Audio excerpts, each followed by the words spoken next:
así que le cedo la palabra. También quiero aclarar que también estaba invitada Jessica Lazarte, pero bueno, tuvo una complicación de salud con la mamá, bueno, no pudo estar presente. Así que, Débora, te cedo la palabra. Hola a todos y a todas. Bueno, como dijo Martina, yo soy Débora Luna, soy estudiante de la Tecnicatura en Diseño Gráfico y también el profesorado en Diseño Gráfico. Sí, la presentación que voy a hacer hoy es como la unión de ambas tesinas, tanto la de Jessie como la mía, que ambas, de forma simultánea y sin planearlo, creamos tesis que tenían la misma temática y se centra alrededor de esto, de la presencia de las mujeres en la historia del arte. Débora, discúlpame. Les pido por favor si pueden silenciar los micrófonos. Francisco, creo que tu micrófono está abierto, ¿puede ser? Ah, ahí me fijo, perdón. No, por favor, gracias. Adelante, Débora.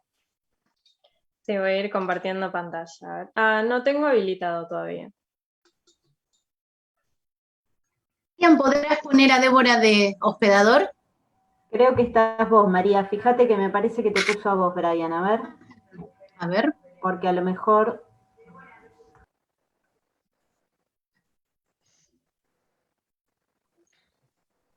Ahí está. A ver, Débora, si podés probar ahora. A ver, ahora sí. Bueno, nosotras con Jessie llegamos ambas a este título porque llegamos a esta materia que es Historia del Arte 2 y es como la última historia del arte que vamos a tener en la carrera. Y nos preguntamos entre nosotras, ¿y las mujeres dónde están? Porque llegamos a ese punto de que ya terminábamos Historia del Arte y no vimos ni una sola mujer, y nosotras nos preguntamos, ¿y las mujeres dónde están? ¿Por qué las mujeres no aparecen en la historia del arte? Y bueno, comenzando a investigar vimos que esto no solo se da en la historia del arte, sino que a las mujeres se las excluye en todas las historias, o sea, las historias de todas las disciplinas.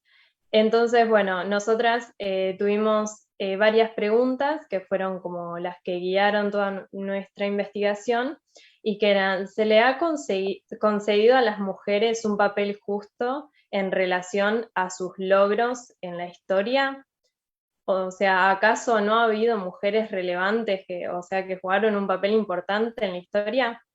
Y la respuesta es bastante simple, o sea, lo que pasa es que el imaginario colectivo, al igual que los conceptos de éxito y de genio, han sido diseñados y perpetuados por y para los hombres.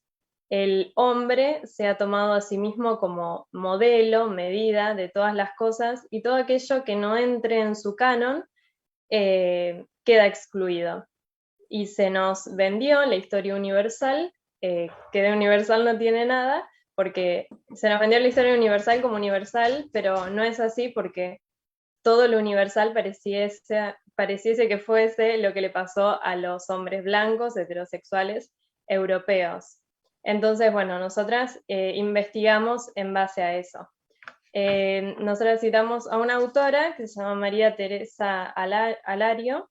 En su libro Nos miran, nos miramos, ella plantea de que a la historia del arte la deberíamos ver como, o se ve, como la historia de la mirada humana.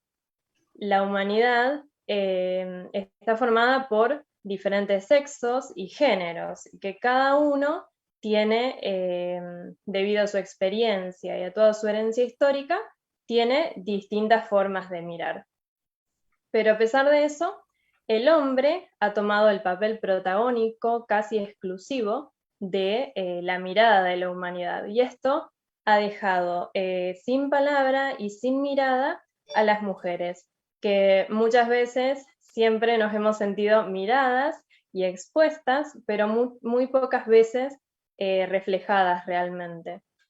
Y esto, o sea, la mirada que plantea el hombre define y forma nuestras identidades y también el rol que se le designa a cada uno de los géneros, no solo a las mujeres, sino también a los hombres.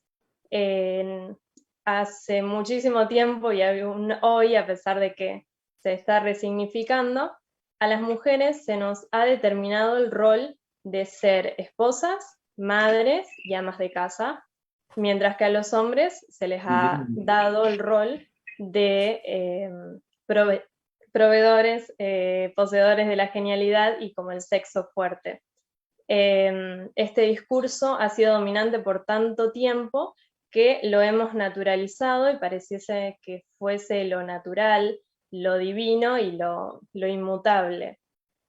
A partir del siglo XX aparece un nuevo discurso, que es el discurso feminista, que pone en duda todas estas cosas y pone en evidencia las desigualdades que existen entre hombres y mujeres. A lo largo de la historia del arte y teniendo la imagen como, bueno, me olvidé de pasar la presentación. Esta es una campaña de Stabilo que hizo, que muestra esta problemática, y no solo en el arte, sino que hace como énfasis en mujeres muy importantes, que han sido súper relevantes en la historia de la humanidad, pero que aún así han sido olvidadas. Sobre esta mujer existe una película que se llama Hidden Figures, o Figuras Ocultas, y que cuenta también su historia, entonces está buenísimo ver que no solo se da en nuestra disciplina, sino también en todas las disciplinas.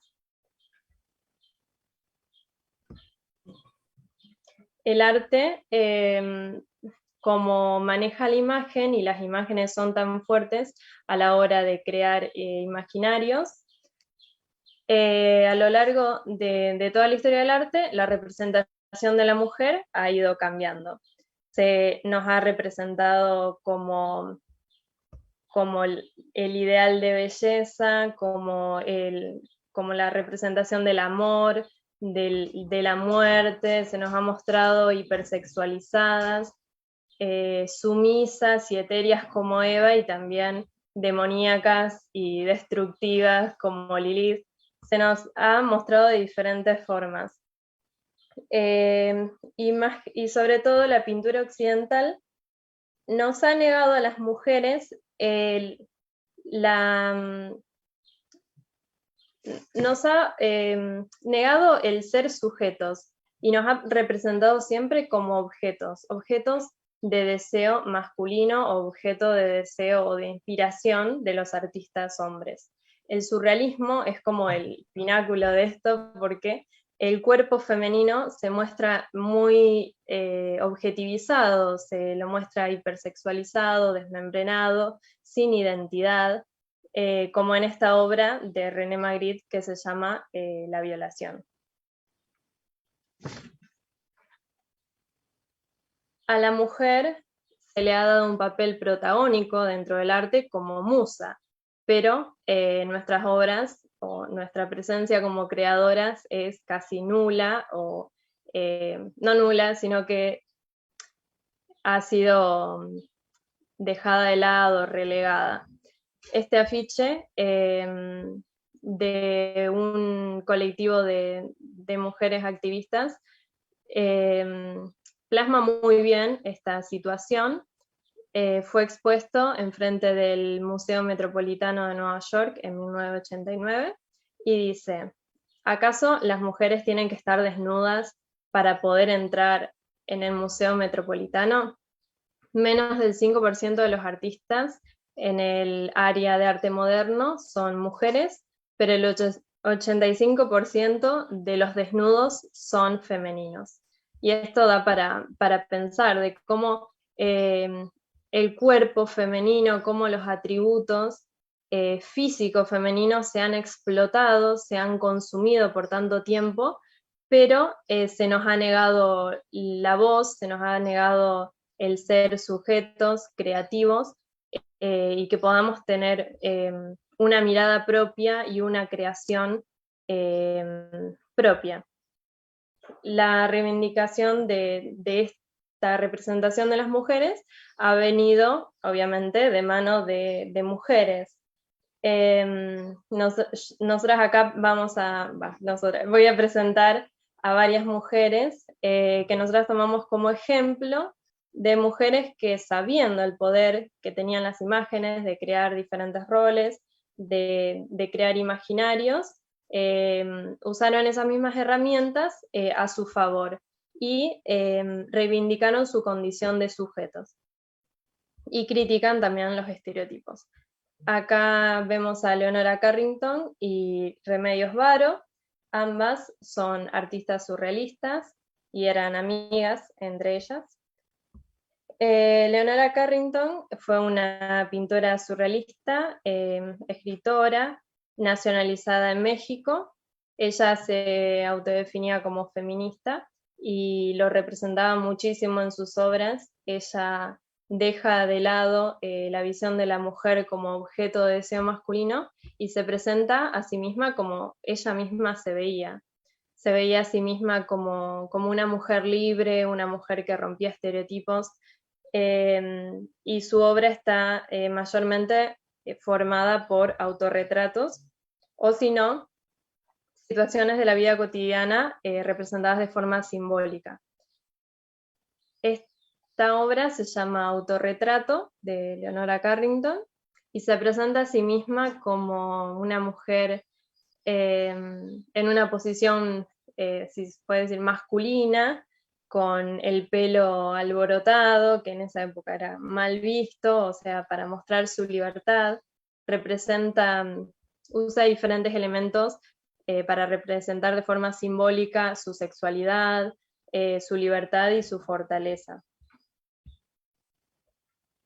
Esta es de Remedios Varo, se llama Mímesis, y es una crítica al rol que se le ha asignado a las mujeres, que ha sido siempre muy íntimo o muy del ámbito familiar. Se nos ha resignado a ámbitos privados y se nos ha negado el poder habitar o el poder ocupar espacios públicos.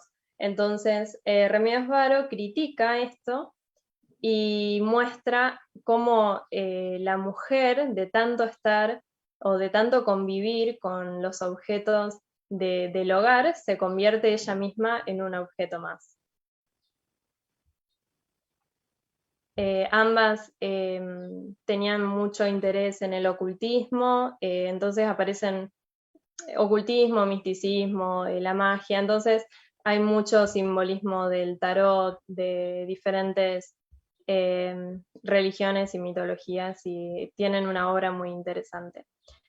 En contraste de la otra obra que es Mímesis, está esta obra que se llama Romper el círculo con el círculo vicioso, y presenta a una mujer mucho más salvaje, que está rompiendo como con ese círculo vicioso y sale al exterior.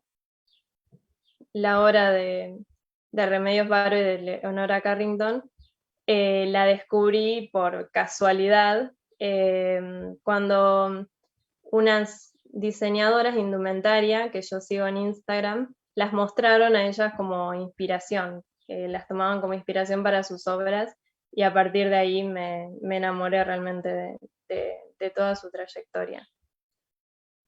En Historia del Arte, el año en el que hicimos estas tesis, vimos la historia de la Bauhaus, y vimos que la Bauhaus fue como un punto quiebre en los derechos de la mujer con respecto a la educación artística.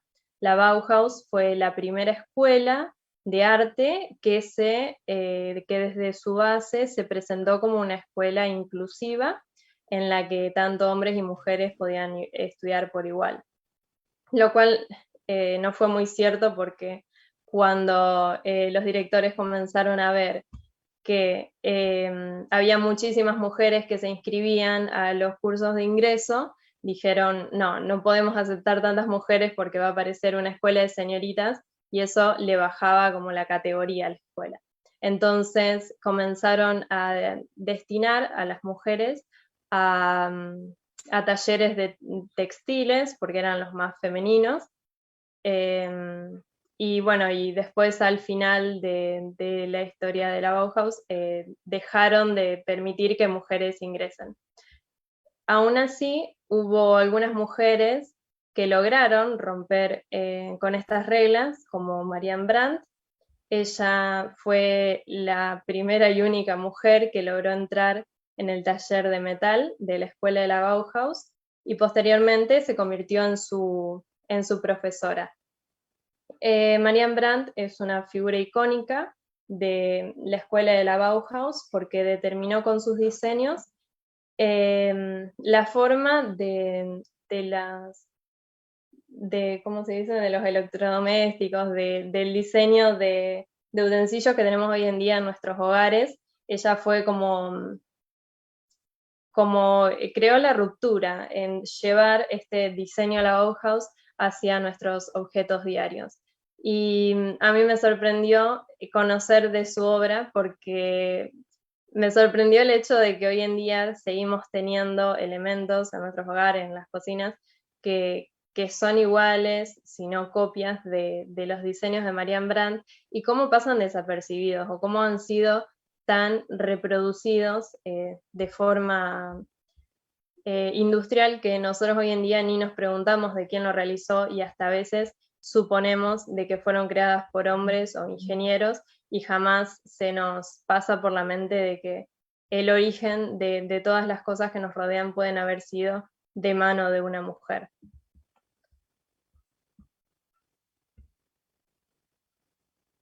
También dentro de la historia de la Bauhaus tenemos a Lucia Moholy y a Lily Reich.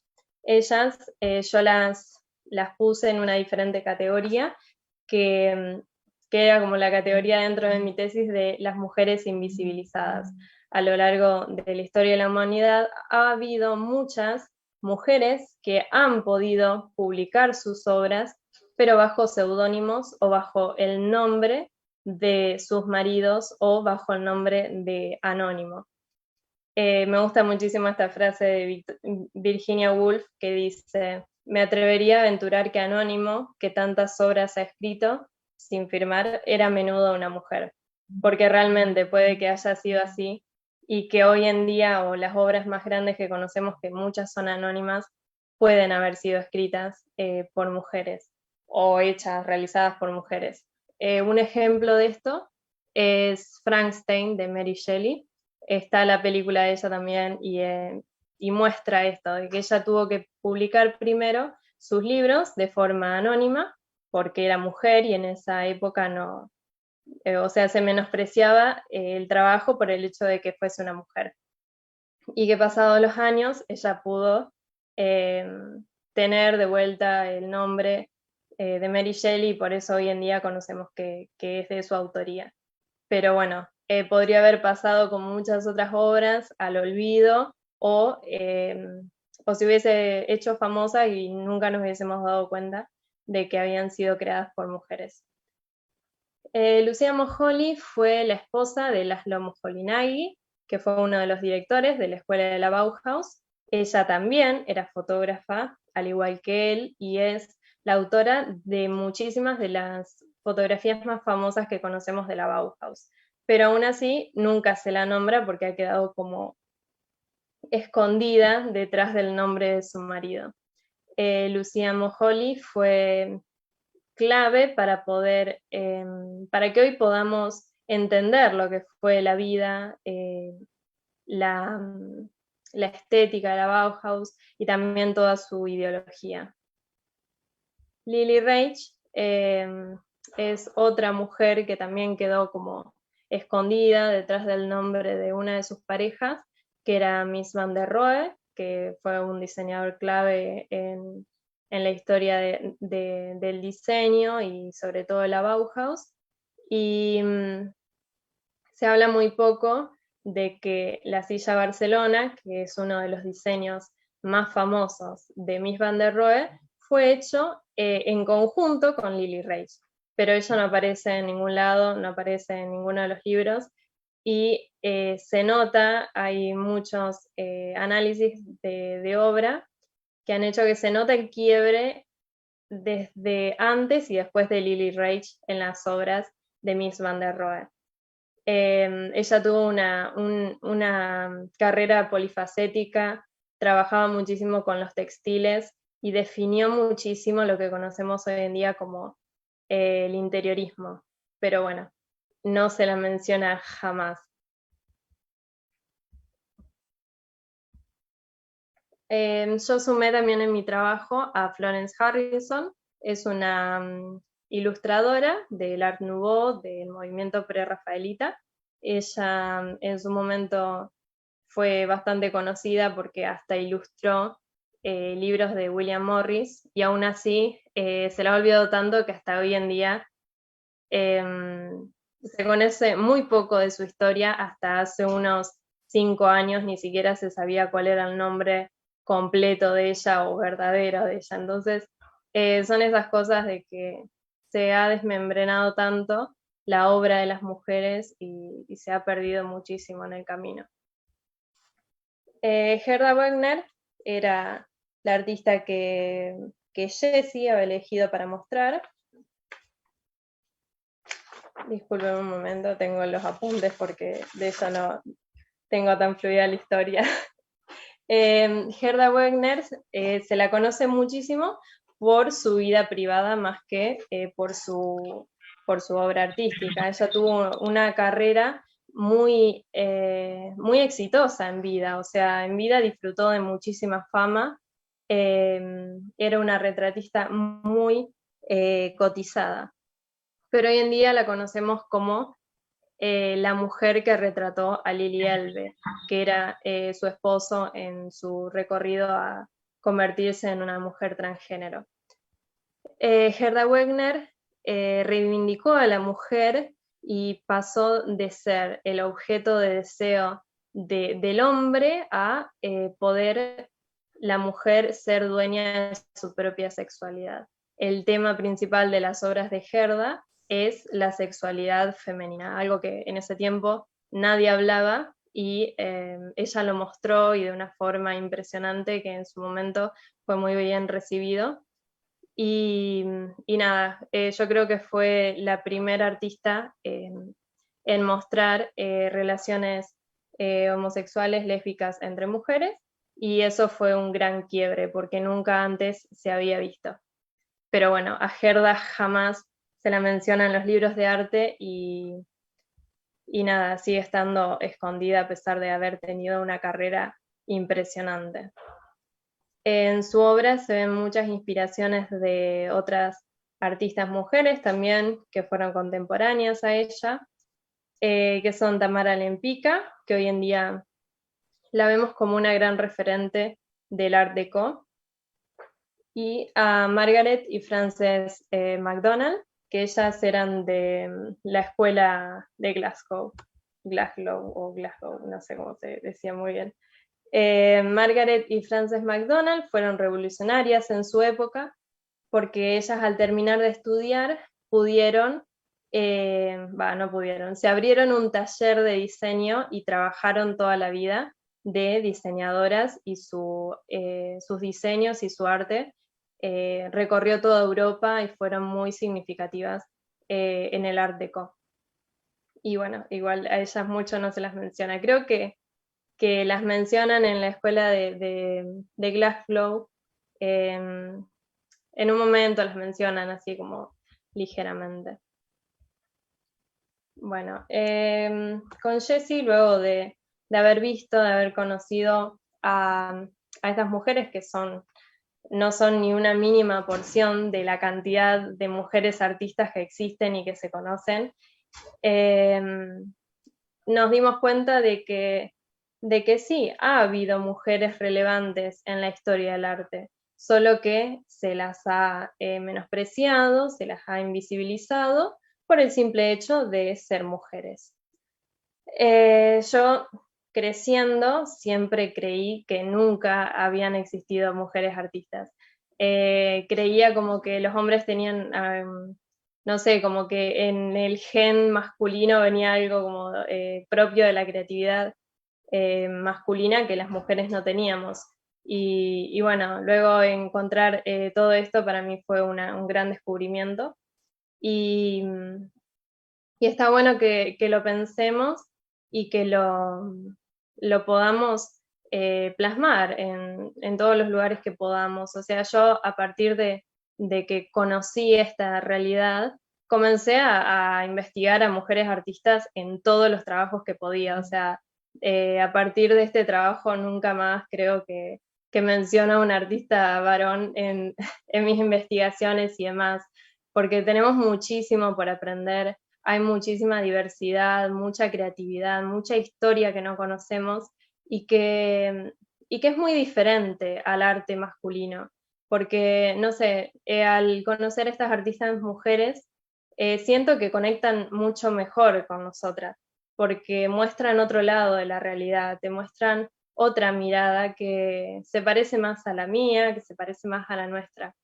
Entonces, esa era la finalidad de esta charla, el poder mostrarles esto y, no sé, incentivarlos a que ustedes también puedan investigar y puedan reivindicar el espacio que se nos ha negado a las mujeres y que podamos nombrar a estas mujeres que no se han nombrado o que se las ha silenciado por tanto tiempo, que podamos verlas, que podamos aprender de ellas y que les demos eco a sus voces, porque tienen muchísimo por decir. Teníamos esta frase con la que íbamos a terminar, de que siempre ha habido mujeres artistas, siempre ha habido mujeres creadoras. Hemos estado, estamos y estaremos. Y que otra cosa es que no quieran dejarnos entrar ni quieran hablar de nosotras. Así que nada, esa era la exposición que teníamos para dar. Espero que hayan aprendido algo nuevo y que les sirva y les interese para, no sé, a partir de hoy comenzar a aprender un poco más de ellas. Muy bien, Débora, felicitaciones. Gracias. Felicitaciones en tu nombre también a Jessica por toda esa investigación tan profunda que han realizado. Creo que por poner y visibilizar también mucho de todo eso que en muchos casos desconocemos.